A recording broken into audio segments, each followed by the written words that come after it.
গতকাল আমি একটা জানতে পারলাম যে আমাদের প্রধান উপদেষ্টা যে আছেন ওনার বাসভবনের সামনে অনেক আহত ছাত্র জনতা ভিড় করে আছে। তারা তাদের কথা জানাতে চায় প্রধান উপদেষ্টাকে। তা আমি ওখানে গেলাম, যাওয়ার পর তাদের কয়েকজন প্রতিনিধিকে নিয়ে আমাদের প্রধান উপদেষ্টা ডক্টর মোহাম্মদ ইউনূসের সাথে বসলাম। বসার পর ওখানে ঘণ্টাখানেক ছিলাম। তো তারা বর্ণনা করছিল কি ঘটেছিল সেদিন। তারা প্রত্যেকে হুইল চেয়ারে ছিল, একটা ছোট বাচ্চাও ছিল। একজন পায়ের কাপড় তুলে দেখালো যে হাঁটুর কাছে গভীর কালো চিহ্ন আর কি। বলো সেখানে সে যখন আহত হয়ে গিয়েছিল ওখানে তার বর্ণনা অনুযায়ী ড্রিল মেশিনের মতো কোনো একটা কিছু ঢোকানো হচ্ছিল। তো চিৎকার করে বলছিল যে আমাকে একটু ওষুধ দেন, অ্যানেস্থেসিয়া দেন যেন ব্যথা না করে। তখন তার বুকের উপর পা চেপে, তার বর্ণনা মতে দুজন ডাক্তার বুকের উপর পা চেপে তাকে আটকে রেখে বলছিল, হারামজাদা আন্দোলনে করতে গেছিলি না, এবার বুঝ। আরেকটা ছেলে তার চোখের কালো চশমা ছিল, খুলে দেখালো, পুরা চোখ নিথর প্রাণহীন। একটা বাচ্চা ছেলে গুলি খেয়েছে হাতে, জাস্ট ক্লাস 2-তে পড়ে, সে কাঁদছিল।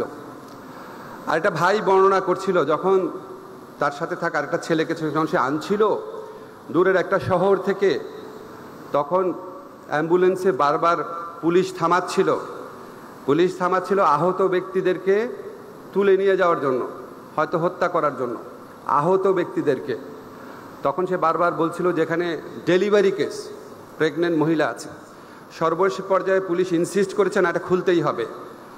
তখন সে চিৎকার করে দৌড় দিয়ে অ্যাম্বুলেন্স থেকে বের হয়ে যায়, বলে আমার ভাইয়ের মৃত্যু আমার সামনে দেখতে চাই না। তখন একটা আর্মির গাড়ি আসছিল, তার সৌভাগ্যবান আর্মির ভাইরা নেমে এসে তার জীবনটা বাঁচিয়েছে।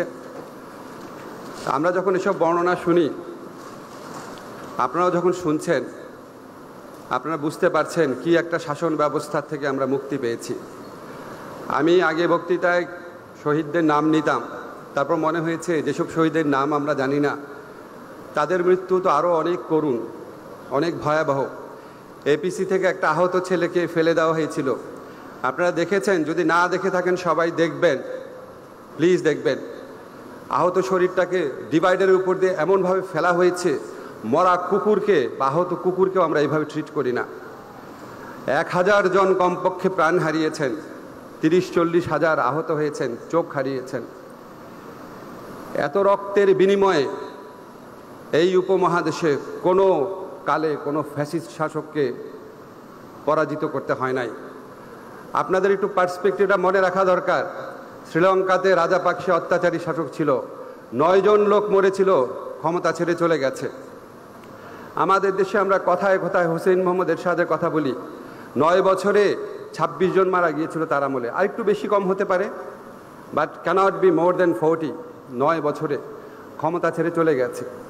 আমাদের বিগত ফ্যাসিস্ট সরকার 2 সপ্তাহে 1000 লোক হত্যা করেছে কমপক্ষে।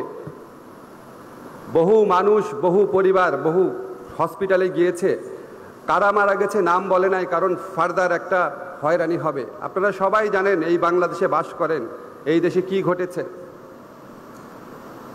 এরকম একটা হাহাকারের মধ্যে দিয়ে, এরকম একটা পৈশাচিক নির্মম ফ্যাসিস্ট ব্যবস্থার বিরুদ্ধে আজকে ছাত্র জনতা তাদের রক্ত দিয়ে, জীবনপণ প্রতিজ্ঞা করে আমাদের শুধু দেশ গড়ার সুযোগ এনে দেয় নাই, আমাদের সামনে এই প্রশ্ন হাজির করেছে যে এরকম একটা ফ্যাসিস্ট নির্মম শাসন ব্যবস্থা যারা দেশের তরুণ ছাত্র সমাজের উপর গুলি করার নির্দেশ দেয় এবং গুলি চলার পর আরও অনেক বেশি মৃত্যুর জন্য নির্দেশ দেয়, হসপিটালে গেলে চিকিৎসা করতে দেয় নাই। আপনারা অনেক পত্রিকায় রিপোর্ট করেছেন। যাকে হত্যা করা হয় তার পরিবারের লোকরে উল্টা মামলা দিয়েছে। এরকম একটা নির্মম শাসন ব্যবস্থা আপনারা প্রত্যেকে অনেস্টলি এই উপমহাদেশের সকল ফ্যাসিস্ট শাসন ব্যবস্থার সাথে কম্পেয়ার করে দেখেন। আমাদের মধ্যে তাই এই প্রশ্নও এই ছাত্র জনতার বিপ্লবের মধ্যে উত্থিত হয়েছে, এই ফ্যাসিস্ট ব্যবস্থা তৈরিতে আমাদের কি রোল ছিল? আমরা কি এই অন্যায়ের বিরুদ্ধে ভূমিকা পালন করেছিলাম? আমরা বলতে আমরা বিশ্ববিদ্যালয়ের শিক্ষক, সাংবাদিক, সাহিত্যিক, বিচারক, সরকারি প্রশাসনে যারা লোক আছে, আমরা কি আমাদের দায়িত্ব পালন করেছিলাম? আমরা ছোটোবেলা থেকে একটা কথা পড়ি যে অন্যায় যে সহে আর অন্যায় যে করে মম ঘৃণা যেন তাহাই তৃণ সমদহে, সবাই একই চাপের। আমরা কি আসলে করেছিলাম? আমি এই প্রশ্নটা আপনাদের সবার কাছে রেখে গেলাম, আমার কাছেও রাখি। আমার খুব মনে হয় আমি নিজে বিচার অঙ্গনের লোক এই সেন্সে যে আমার অনেক ছাত্র বিচারক, অনেক ছাত্র হাইকোর্টে বিচারক, আমার বন্ধুরা হাইকোর্টে বিচারক, আমার বড় ভাইরা হাইকোর্টে বিচারক। আজকে আপনারা যতটুকু জানেন আমার কোনো কিছু কম জানার কথা না, তো আমার কাছে বারবার মনে হয় এই প্রশ্নটা উত্থাপন করার সুযোগ আমি টেলিভিশন টক শোতে পেতাম। আল্লাহ আজকে আমাকে সুযোগ দিয়েছে প্রশ্নটা এখানে করার, যে আমরা কি আমাদের ভূমিকা পালন করতে পেরেছিলাম কিনা। এখন দুঃস্বপ্ন, হতাশা, দুঃখের দিন হয়তো শেষ হয়েছে। আমরা একটা নতুন বিগিনিং করেছি। আপনারা দেখেছেন আমরা এমন একজন চিফ জাস্টিসকে পেয়েছি, আমি ব্যক্তিগতভাবে সারা জীবন ওনাকে শ্রদ্ধা করতাম। আপনারা প্রত্যেকে জানেন ওনার সাথে আগের চিফ জাস্টিসের পার্থক্য কী। এগুলি বলা হয়তো খুব অ্যাপ্রোপ্রিয়েট না, এখানে পলিটিক্যালিও কারেক্ট না, বাট আপনারা একটু চিন্তা করে দেখবেন যে উনি শুধু শিক্ষার ক্ষেত্রে না, ইন্টিগ্রিটির ক্ষেত্রে, দক্ষতার ক্ষেত্রে, যোগ্যতার ক্ষেত্রে, ন্যায় বিচারের ক্ষেত্রে ওনার অবস্থানটা কোথায়। আমি এটা কেন বললাম, বিকজ এই চিফ জাস্টিসের নিয়োগের মধ্যে দিয়ে আপনারা আমাদের ইন্টেনশনটা বুঝতে পারবেন, আপনারা এই নতুন সরকারের ইন্টেনশনটা বুঝতে পারবেন যে আমরা মেধাকে মূল্যায়ন করি, সততাকে মূল্যায়ন করি, যোগ্যতাকে মূল্যায়ন করি। এই chief justice doctor Syed Refat আহমেদের নিয়োগ এটার একটা সিগনেচার স্টেটমেন্ট। আমরা যখন অ্যাপিলেট ডিভিশনে আমাদের সরকারের সুযোগ এসেছে, আমরা এই যোগ্যতার ভিত্তিতে নিয়োগ দেওয়ার চেষ্টা করেছি আমাদের সরকারের পক্ষ থেকে। শুধু আমার মন্ত্রণালয়ের কথা বলছি না, ভবিষ্যতে নিয়োগের ক্ষেত্রে আমরা এরকম করার চেষ্টা করব। আমি মনে করি, ব্যক্তিগতভাবে আমি মনে করি, বিশ্বাস করি, আজকে আপনারা নিম্ন আদালতে যারা জাজ আছে আপনি দেখবেন তাদের একটা থরো কম্পিটিটিভ এক্সামের মধ্যে দিয়ে যেতে হয়। আমি উচ্চ আদালতের উপর রিসার্চ করেছি, ইউএনডিপির প্রজেক্টে কাজ করেছি। আমি উচ্চ আদালতের ক্ষেত্রে এরকম নিয়োগ পদ্ধতি দরকার আছে কিনা এগুলি বিষয়ে অনেক চিন্তা ভাবনার খোরাক আছে। আমার উচ্চ আদালত, আমার নিম্ন আদালত, যেই উচ্চ আদালত যে নিম্ন আদালতকে কন্ট্রোল করবে, অভিভাবকত্ব করবে, সেই উচ্চ আদালত তো আরও বেশি যোগ্য, আরও বেশি সৎ, আরও বেশি ডেডিকেটেড বিচারকের প্রয়োজন আছে। আমি বলছি না সেখানে সেরকম বিচারকরা অনেকেই আছেন, অনেকেই আছেন। আমি প্রধান বিচারপতির কথা বললাম, আমাদের এখানে অনেকে আছেন, আমাদের ঢাকা ইউনিভার্সিটি ল ডিপার্টমেন্টের বেস্ট স্টুডেন্টদের মধ্যেও কেউ কেউ আছেন এখানে বিচারক হয়েছেন। সবার ক্ষেত্রে এরকম হয় নাই। আমরা চেষ্টা করব বাংলাদেশের উচ্চ আদালতে নিয়োগ সহ সকল ক্ষেত্রে সংস্কার আনার। তার আগে আমি কয়েকটা কথা বলি। আমি একটা জিনিস লক্ষ্য করেছি, এখানে যারা নিম্ন আদালতে আছে আপনারা কিছু মনে করবেন, আপনাদের মধ্যে 30-40% আমার স্টুডেন্ট। যখন সুযোগ সুবিধার কথা হয়েছে সবাই খুব হাততালি দিয়েছেন। সংস্কারের কথার সময় কিন্তু হাততালি অতটা শোনা যায় নাই। দুইটাই আমাদের দেখতে হবে। এখন সবাই হাততালি দিচ্ছে, আর একটু দেন। আচ্ছা, আমি প্রথমে বলি বিচারকের ভূমিকার কথা। দেখেন, আমার নিজের একটা জিনিস মনে হয়, আমি একটু ইনফর্মাল মানুষ। আমরা যারা ধর্মে বিশ্বাস করি, পরকালে বিশ্বাস করি, আমরা সব সময় জানি যে আমাদের একদিন বিচার হবে। যেই ধর্মেই থাকি আমাদের একদিন বিচার হবে। আল্লাহ, ভগবান, গড আমাদের বিচার করবেন। তা আমার কাছে মাঝে মাঝে মনে হয় যে বিচারের কাজটা যেই সৃষ্টিকর্তার, এই ইহজীবনে এই কাজটা বিচারকদের করতে হয়। আপনারা কি কখনো চিন্তা করে দেখেছেন কত বড় দায়িত্ব, কত বড় মহান জিনিস আপনাদের হাতে সোপর্দ করা হয়েছে? এবং এই জন্য আমি না বিচার বিভাগের কর্মকর্তাদের সাথে অন্য কারো তুলনা করতে চাই না। আপনাদের গুরুত্ব অন্য যে কোনো সার্ভিসের মানুষের চেয়ে বেশি, কারণ অন্য যে কোনো সার্ভিসে অন্যায় অবিচার হবে, আপনারা সেই অন্যায় অবিচার প্রতিকার দেওয়ার সুযোগ পেয়েছেন, বিশেষ করে উচ্চ আদালতে। ফলে এখানে যখন অনেক কিছু ঘটতো, আমি টক শোতে অনেক কিছু বলতাম, নাগরিক হিসাবে দেখতাম, খুব কষ্ট লাগতো। প্রায় দেখতাম যে কনভেনশনাল একটা স্টেটমেন্ট থাকতো প্রধান বিচারপতির ভাষণে, বা অন্যান্য বিচারপতিরা সুযোগ পেলে বলতেন যে বিচার বিভাগের মর্যাদা রক্ষা করতে হবে, বিচার বিভাগের ভূমিকাকে প্রশ্নবিদ্ধ করতে হবে না, বিচার বিভাগের ইমেজকে রক্ষা করতে হবে। তখন আমার সবসময় কিছু কথা বলতে ইচ্ছা হতো, যে কথাগুলো আমি বলতামও, আজকে আপনাদের সামনে বলার সুযোগ আল্লাহ তাআলা দিয়েছে। বিচার বিভাগের মর্যাদা, ইমেজ সবচেয়ে বেশি নির্ভর করে বিচার বিভাগের কর্মকর্তাদের উপর। বিচার বিভাগের কর্মকর্তাদের উপর।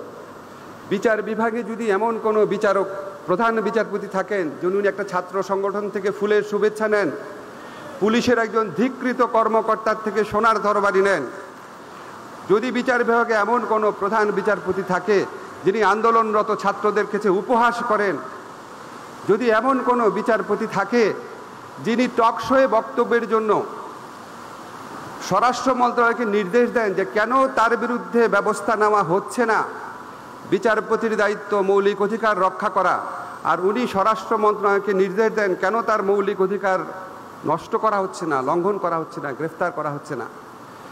বিচার বিভাগে যদি এমন কোনো বিচারক থাকেন যার বিরুদ্ধে দুর্নীতির অভিযোগ উঠে,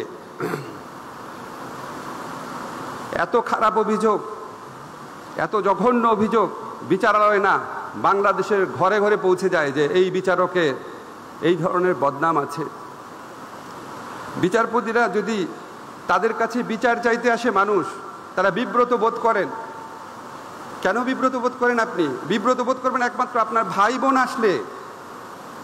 আপনি তো বিচার প্রার্থী মানুষ, কোথাও বিচার না পেয়ে আপনার কাছে এসেছে, আপনি কিভাবে বিব্রত বোধ করেন? আপনারা বর্তমানের প্রধান উপদেষ্টা ডক্টর ইউনূসের মামলা আর্জি গ্রহণ করতে বিব্রত বোধ করেছিলেন। আপনাদেরকে কেন করেছিলেন? আপনার এটা দায়িত্ব না, আপনার এটা সাংবিধানিক দায়িত্ব না? আপনি শুনে রিজেক্ট করে দেন, শুনে রিজেক্ট করেন, সমস্যা নাই। আপনি শুনবেনই না, আপনারা এগুলি একটু বিবেচনা করেন। আপনাদের এখানে অনেক ভালো বিচারপতি আছেন, আপনাদের সুনাম কিছু বিচারপতির কারণে ক্ষুণ্ণ হয়েছে, এগুলি আর করেন না। মানুষ বোকা না, মানুষের প্রত্যেকের বিচার বুদ্ধি আছে, প্রত্যেকের ঘরে ঘরে এইসব প্রশ্ন আলোচিত হতো। আজকে আমি আপনাদের কাছে জাস্ট কনভে করলাম জিনিসগুলা। এর পাশাপাশি সশ্রদ্ধ চিত্তে স্বীকার করি বাংলাদেশের বিচার বিভাগের হাতে বহু বড় বড় ঘটনা ঘটেছে, গণতন্ত্র ফিরে এসেছে এবং অবৈধ সংশোধনী চ্যালেঞ্জ হয়েছে। আমি ব্যক্তিগতভাবে এই উচ্চ আদালতে কয়েকবার ন্যায় বিচার পেয়েছি, অনেকে পেয়েছেন। অনেক সময় আপনারা রাজনৈতিক নিপীড়ন থেকে রক্ষা করার জন্য জামিনের ব্যবস্থা করেছেন, সব করেছেন। কিন্তু আমার একটা প্রশ্ন কি, মানে আমার ব্যক্তিগতভাবে মনে হয় আমাদের সবচেয়ে বেশি পরিশুদ্ধ, সবচেয়ে বেশি দায়িত্বশীল, সবচেয়ে বেশি অ্যাকাউন্টেবল প্রতিষ্ঠান হওয়া উচিত বিচার বিভাগের। অন্য যে যাই করুক, বিচার বিভাগ ঠিক থাকলে আপনি দেখেন ট্রাম্প তার যে নিয়োজিত উচ্চ আদালতের বিচারক, তাদের কাছে কি সব ক্ষেত্রে প্রত্যাশা মতো রায় পেয়েছেন? পান নাই। তার দলের লোককে নিয়োগ দিয়েছেন, পান নাই। যখন আপনি বিচারক হন, আপনার ভূমিকা হচ্ছে ইহকালে সৃষ্টিকর্তা পরকালে যে কাজ করে সেই কাজের কাছাকাছি একটা কিছু, সেটা বিবেচনায় রাখবেন। আর সুযোগ সুবিধার কথা বলেছেন, একটা জিনিস আমি বিশ্বাস করি, অবশ্যই সুযোগ সুবিধার প্রশ্ন আছে।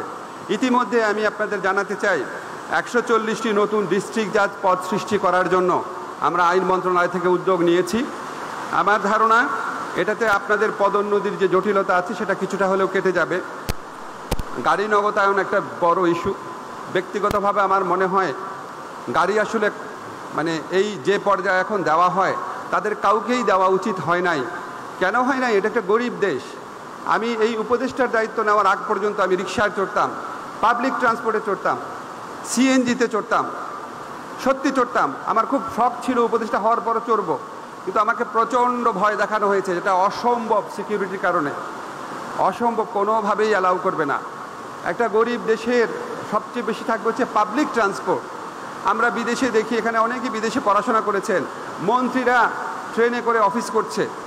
তা আমাদের এখানে এটাই উচিত ছিল, কিন্তু আমরা এখানে একটা বড় বিভাজন করে রেখেছি। এখানে কোনো সার্ভিসে উপসচিব হলে গাড়ি পাবে, সেই জন্য আপনাদের মনে অত্যন্ত সঙ্গত কারণে এই প্রত্যাশা তৈরি হয়েছে যে তুমি যদি পাও, আমি পাবা না কেন। তো আমিও আপনাদের সাথে একমত, গাড়ি যদি তারাও পায় অবশ্যই সমমর্যাদা যারা আছেন অবশ্যই যৌক্তিকভাবে আপনার একটা দাবিদার। তবে আমি আমার নিজস্ব বিশ্বাস, যদি কখনো আমরা সবাই মিলেই এটা ত্যাগ করতে পারি, সবাই মিলেই, যে না একটা নির্দিষ্ট পর্যায় পর্যন্ত আমাদের পাবলিক ট্রান্সপোর্টমুখী হতে হবে। আমি বিশ্বাস করি আপনারা যদি দেখেন সকল কর্মকর্তা, আপনাদের পদমর্যাদার সকল কর্মকর্তা এই সুবিধা প্রত্যাহার হয়েছে, আপনারা ওটার সাথে একমত হবেন। আপনাদের বৈষম্য থেকে যন্ত্রণা সৃষ্টি, তা আমিও মনে করি যতদিন অন্যরা পাবে আপনাদেরও পাওয়ার প্রত্যাশা যৌক্তিক, এটা মেটানো উচিত।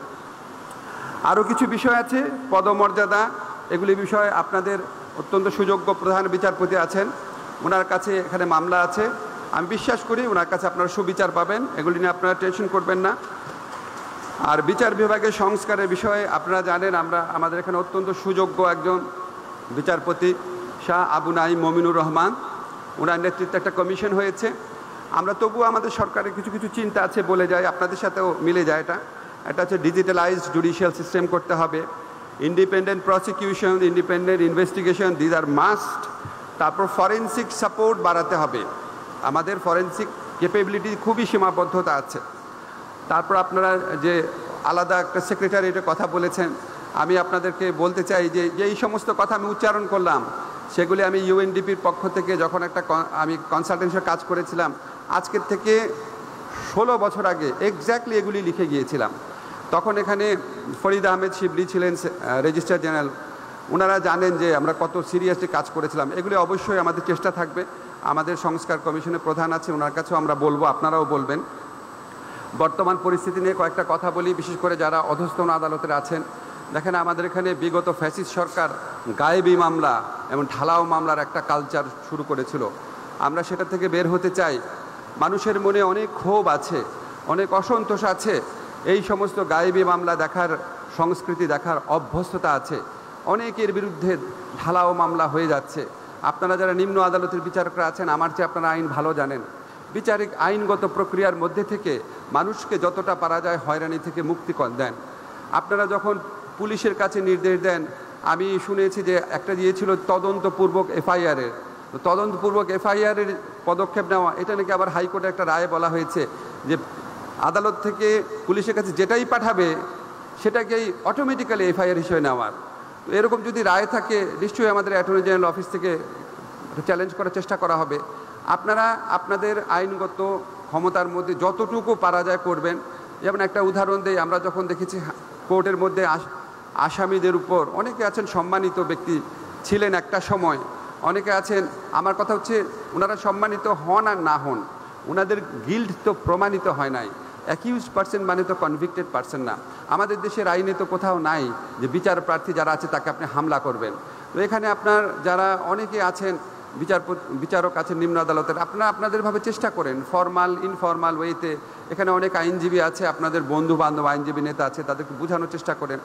আমি জানি এবং আমাদের সাথে এরকম পরামর্শমূলক হওয়ার পর কোনো ক্ষেত্রে দেখেন একটা ব্যবস্থা নেওয়া হয়েছিল যে শুনানি সকাল 7টায় করা হয়েছিল, সো দ্যাট আদালতের লোকজন কম থাকে, এই ধরনের হামলার ঘটনা যেন কম ঘটে। আপনারা যতভাবে ইনোভেটিভ চিন্তা করবেন, আমার যদি উদ্দেশ্য থাকে ভোগান্তি, হয়রানি, অবিচার দূর করা, আপনি আপনার মতো আইনগত সীমায় থেকে, আমাদের এখানে অ্যাটর্নি জেনারেল সাহেব আছেন, দরকার হলে ওনার সাথে পরামর্শ করতেন, আমাদের চিফ জাস্টিস আছেন সবার উপরে, ওনার সাথে পরামর্শ করেন, আমাদের ল সেক্রেটারি আছে। আপনাদের আইনগত সীমার সাথে যত পারেন মানুষকে ভোগান্তি থেকে মুক্তি দেন। আমরা প্রকৃত ন্যায় বিচার প্রতিষ্ঠা করতে চাই। আমরা ঢালাও মামলা, বিচার বিভাগকে ব্যবহার করে মানুষকে হয়রানি করা, মানুষের জীবন জীবিকাকে নিশ্চিহ্ন করা, মানুষের ক্রমাগত ক্ষত, ক্রোধ, ক্রন্দন সৃষ্টি করা, সেটা থেকে বের হতে চাই। আমাদের খাদিজাতুল কোবরা নামে একটা মেয়েকে হাইকোর্ট জামিন দিয়েছে, দিনের পর দিন, আমি বিশ্বাস করতে পারি না, হাইকোর্ট জামিন দিয়েছে, আপিল সেই জামিনের শুনানি মাসের পর মাস পিছিয়ে রেখেছে। একজন আইনজীবী কি একটা কথা বলেছেন, ওনার বিরুদ্ধে খুব দ্রুত আদালত অবমাননার বিচার শুরু হয়ে গেছে। আরেকজন মেয়র বলেছেন প্রধান বিচারপতি সম্পর্কে, তার শুনানি হয় নাই। মানুষ বোকা না, এত জাজ্জল্যমান মানে অবিচার কোনোদিন যেন আমাদের এই বিচার বিভাগ থেকে না হয়। মানুষের মনে প্রশ্ন আসে, তখন মানুষের বিশ্বাস চলে যায়। আপনাদের যখন আপনারা নিয়োগ পেয়েছেন, শপথ নিয়েছেন, শপথের প্রতি আপনাদের এলিজিয়েন্স রেখেন, কোনো দলের প্রতি রেখেন না। আমি আপনাদেরকে লর্ড ডেনিংসের কথা বলতে পারতাম, হবস, লক, রুশো, সামাজিক চুক্তি মতবাদের কথা বলতে পারতাম, universal declaration of human rights, অনেক কিছু আমাদের কনস্টিটিউশনে অনেক কিছু বলা যেত। আসলে কিছুই দরকার হয় না। আপনি আপনার বিবেকের সাথে কথা বলেন। আপনার প্রতি যেই আচরণ অন্যরা করলে আপনি কষ্ট পেতেন, অবিচার মনে করতেন, সেটা কারোর সাথে করেন না। এই সিম্পল জিনিসটা করলেই অনেক অনেক ন্যায় বিচার প্রতিষ্ঠা করা যায়। সবাই ভালো থাকবেন। আমাদের একটা সম্মিলিত প্রচেষ্টায় ইনশাআল্লাহ আমরা এমন একটা বিচার বিভাগ প্রতিষ্ঠা করার চেষ্টা করব ইনশাআল্লাহ, যেখানে প্রকৃত ন্যায় বিচার হয়, যেখানে এসে মানুষ স্বস্তি পায়, যেটাকে মানুষ ভরসা মনে করে।